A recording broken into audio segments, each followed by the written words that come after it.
Asante Yesu. Kwa dakika moja inua tu mikono yako. Inua mikono yako mwambie nangoja kutoka kwa Yesu. Nangoja kutoka kwako. Nangoja kutoka kwa Yesu. Nitembelee.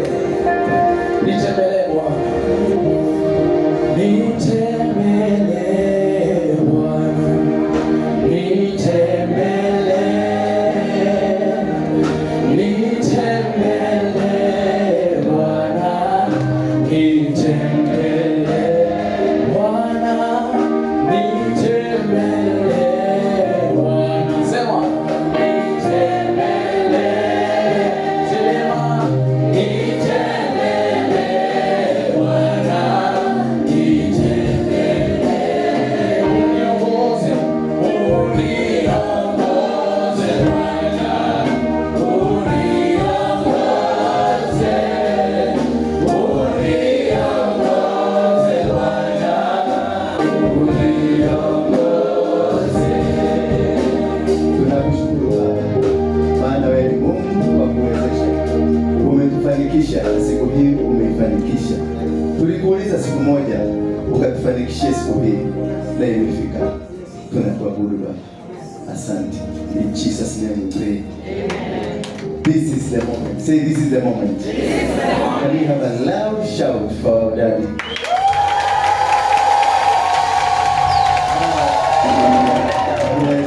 Remain seated, and because of time, Baba akiingia tunanyamaza, si ndio?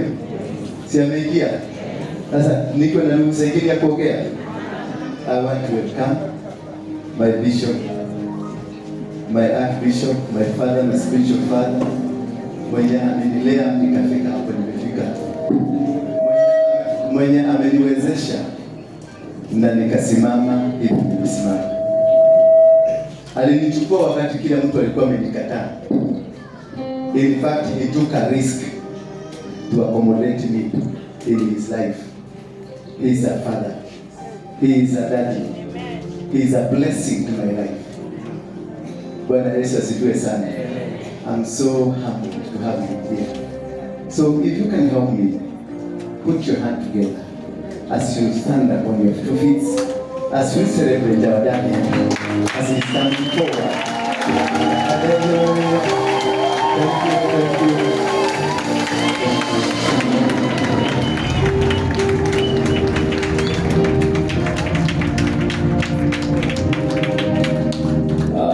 Yesu asifiwe. Tusalimiane. Mure hao. Mwadhani ya Yesu. Bwana Yesu asifiwe. Ninaomba tuketi chini, Mungu abariki. Nimekuja hapa na kishupa ya mafuta, kwa sababu hawezi kuteua madhabahu ya Mungu mikono mitupu. Haiteuliwi hivi. Biblia inasema madhabahu ya Mungu itakaswe, ioshwe na maji na itakaswe na mafuta. Na ndiposa nimekuja kwa sababu ya shughuli hiyo, na nimefurahi kuwakuta mmetungojea. Bwana Yesu asifiwe.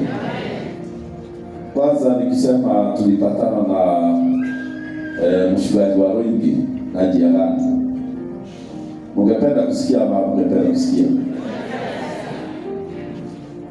Wakati mmoja nikiwa nimelala usiku, nikiwa kwenye usingizi mzito, nilisikia mwanamke akilia. Analia. Nikashindwa nimeamuka ama niko kwa ndoto. Lakini nilipojaribu kuinua mikono yangu na nikasikia sijaamuka. Nikashindwa huyu mwanamke amekuja kulilia kwetu nyumbani ni nani? Ndio niliona mama amekuja mbele yangu. Nikaona amelia, amejaa machozi. Nikashindwa huyu mama mimi sijawahi kumuona, hatujawahi kukutana. Huyu ni nani? Mtu alikuwa karibu na mimi akasema, sikumuona vizuri lakini alikuwa anaongea. Akasema huyu ndewe nyina wa Ndura wa Ndakae. Mimi nilistuka. Nikamwangalia nikasema sijamuona na anakuja kulia karibu na mimi kwa nini? Tena akalia nikaambiwa, unaona hivi analia? Analia kwa sababu ya mtoto yake. Nikauliza nitatakana nifanye nini, maana tayari kusikia jina Ndura. Hata katika ndoto unasikia hewa imekwisha au pumui kama mbeleni.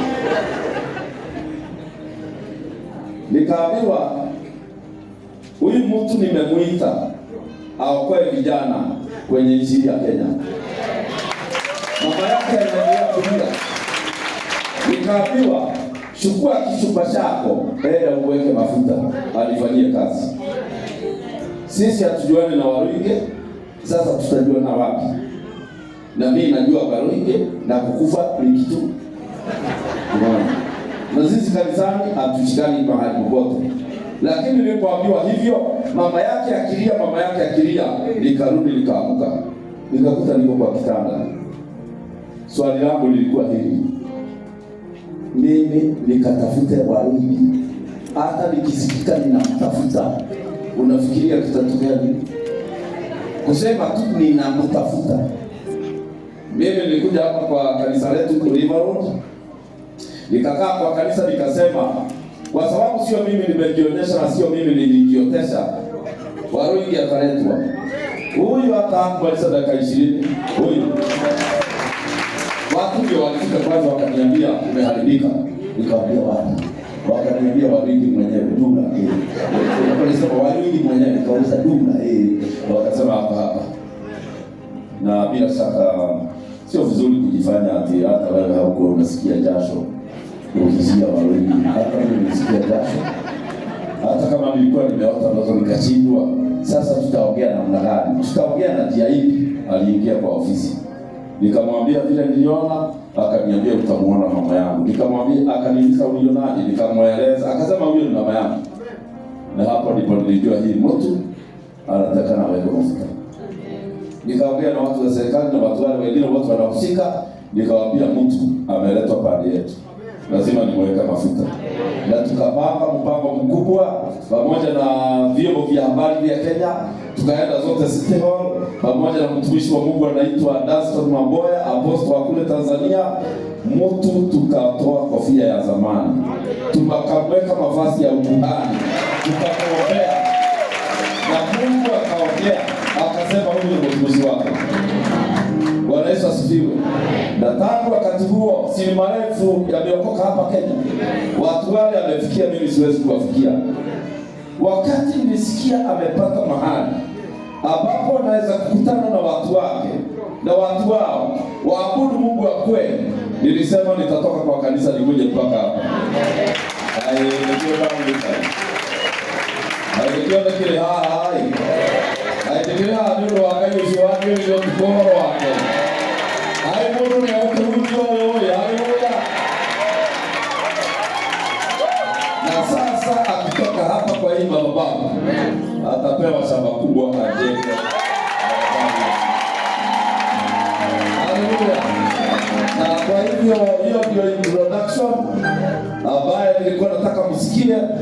Wale mko bado na tashwishi, modo ndani ya garuka ila Kuhoera ule abadi aruke. Na mimi nilimwekea mafuta na Waruige kulia machozi ni kama kuota, mimi sikufunga macho. Ile mailo ya raundi. Unajua nashangaa, machozi yanatoa. Nikamwangalia tena, Kuhoera. Kujuraga kweli. Sasa tukamwekelea, hata tulikaa sana dakika nyingi tukimwombea, maana machozi ya mtu kama huyu nikusema ameenda safari ya kilomita ambayo haionekani na macho, lakini analia. Kwa wengine Mungu akulelo na kitini na kweli. Huyu si mtu wa kulia ati unamkata. Sasa nilipoona machozi yake imetoka, imekuja mpaka imeingia mdomo, nikajua hii mtu ni kulia analia. Sio pilipili amesikia. Haja sikia kitunguu. Jamani kulia analia. Na kutoka siku hiyo roho ya Mungu ikakuja juu yake. Nimepelekana na yeye safari hiyo. Kumtoa kule alikuwa mbeleni, awe kuhani pande hii na asisahau history, maana history hawezi kuipagusa na namba. Alafu akumbuke marafiki wake wale aliwacha kule awalete. Tumeenda kwa safari.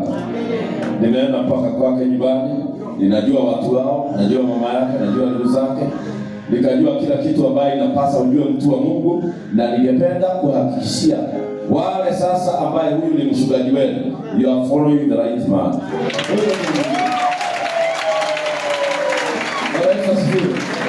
Na huyu mtu aliwekwa mafuta na Mungu. Kwanza mimi nilikuja kudhibitisha na kishupa cha mafuta ya kwamba kuna mafuta. Na ni ajabu ya kwamba kuna watu walikuwa wanasema msimwekee mafuta huyo. Huyo ni shetani mwenyewe. Lakini Mungu alikuwa ameongea. Na Mungu akikwambia uweke mtu mafuta, ukatae, atatafuta mtu mwingine akuweka mafuta. Mimi nikamweka mafuta na mpaka leo sijaregret. Yule ndiye mdagamu Bwana sifiwe. Na Mungu ni mwema. Ale Mungu kuileje ni mwema kwa Mungu. Mungu mwema. Mungu abai. Mungu aitana. Haleluya. Na tena ni Mungu mugima huyo. Na Kuhoera. Ni mwema Bwana ni marale hedina kadira. Bora ashuto ditwani na utabu tukietu. This is the man. Nikienda ndio mahali hapo ndio mafuta. Wakati mlikuwa hapa. Ndio kuitilia tukitu nini. Ona mama alikuwa kweli. No, kigeni taratibu ndio ukiona akiitilia mafuta kule ya kile nyamuishia mohoro. Yeye anaweza kuona, lakini kwa sababu ya Thomas wali hapa. Bwana siwe Thomas. Tutamweka mafuta kidogo ndio uweze kujua kwamba kweli aliwekwa nini? Ika hao ndio. Na hiyo mama ni mazuri. Bwana asifiwe. Mimi ningetaka kuconfess. Kama ni mimi mwenyewe Mirugi alingenikujia aniambie nimweke mafuta, ningependa niwaambie singekubali. Nijetekele. Sasa niliambiwa kutoka mbinguni. Na kwa hivyo niliwalk around with him na nikamwambia Mungu ikikubali sitaki kupigana na serikali ya mbinguni. Hata sikuuliza Mungu niki ule mundu chudramenya ule hana ndio lini. Tonengai bali. Na leo ndoka kukuli tondwa aishualie. Ndipo ngomele kiwoke nini niwasomee neno kidogo, alafu nikiwamaliza kuwasomea hiyo neno kidogo, tuweke mafuta hapa. Tutangaze hii nyumba ya Mungu kuwa officially open. Amen. In the name of the Father, the Son, and the Holy Spirit. Amen. Now, nitoi kuidanirie make anake ya Kenya mutire hinde makora bore igire thirikari na micika. Niguo toi kuidanirie. Na weiguitha no muno wiho. Hatutakubali tena vijana wauawe kwa sababu ya vile kulienda. Tutaongea na vijana mfululizo. Tutaongea na wao ya kwamba hakuna mwingine atapigwa risasi. Ati kwa sababu hakuna maneno. Na niye ndio kisha kule ya tuikaraze na tukiigua na matikegura bole. Na leo huko Mirugi kuna hiyo mandate. Hii vijana mimi siwezi kuongea na wao kama wewe uongee na wao kabisa mpaka wawe pande yako. Bwana Yesu asifiwe. Na wale ambao mmekuja hapa leo mjue ya kwamba vijana wanaweza kuokoka. Na ile roho ilikuwa imeingia vijana, kuna roho nyingine ya Mungu iko na nguvu kuliko hiyo roho. Na ndio tumeweka hii madhabahu ambayo imetengenezwa ajabu. Ndio kuruta huko. Ambayo inaweza kuhubiri umeangalia pande hii, kuhubiri umeangalia pande hii, kuhubiri umeangalia pande hii. Sijui alitoa idea hii wapi. Mungu abariki. Bwana Yesu asifiwe. So, si vizuri niombe nisome neno mubarikiwe alafu tuweke wakfu hii. Baba wa mbinguni katika jina la Yesu, nimesimama kwa hii madhabahu ambayo nimeitakasa katika jina la Yesu. Madhabahu ambayo nimetakasa ni madhabahu ya kwako. Unikubali niiweke mafuta. Unikubali hii madhabahu niiombee. Ukubali hii madhabahu watu wapone. Na kuanzia siku ya leo Bwana, itakazwe eneo ya Mungu kufanyia kazi yake. Katika jina la Yesu tumeomba na kuamini. Zaburi 27. The 27 Kujuraga.